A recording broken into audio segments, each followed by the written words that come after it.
తమిళనాడులో రాబోయే శాసనసభ ఎన్నికల అనంతరం అన్నా డీఎంకే పార్టీ నేత ఎడప్పడి పళనిస్వామి నాయకత్వంలో సంకీర్ణ ప్రభుత్వం ఏర్పడనుందని బీజేపీ రాష్ట్ర అధ్యక్షుడు నయనార్ నాగేంద్రన్ స్పష్టం చేశారు.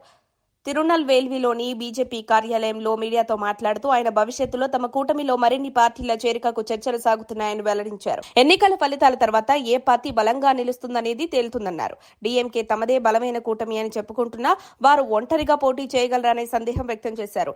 ఇదిలా ఉంటే మదురైలో జరగనున్న మురుగన్ మహానాడులో 4 లక్షల మందికి పైగా హాజరవుతారని తెలిపారు.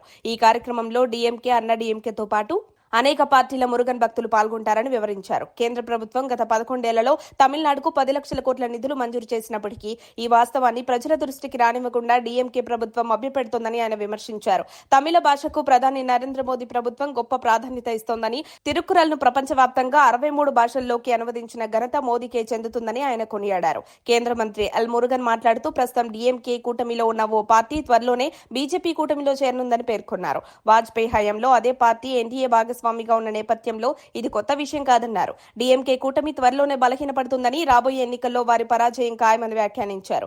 ఇంకా ఎవరెవరు కూటమిలో చేరతారన్నది తెలిపే సమయం ఇది కాదని, రాజకీయాల్లో కొన్ని విషయాలు అంచనాల్లో ఉండాలన్నారు. మరిన్ని అప్డేట్స్ కోసం మా కాయ్ టీవీని సబ్స్క్రైబ్ చేసుకోండి.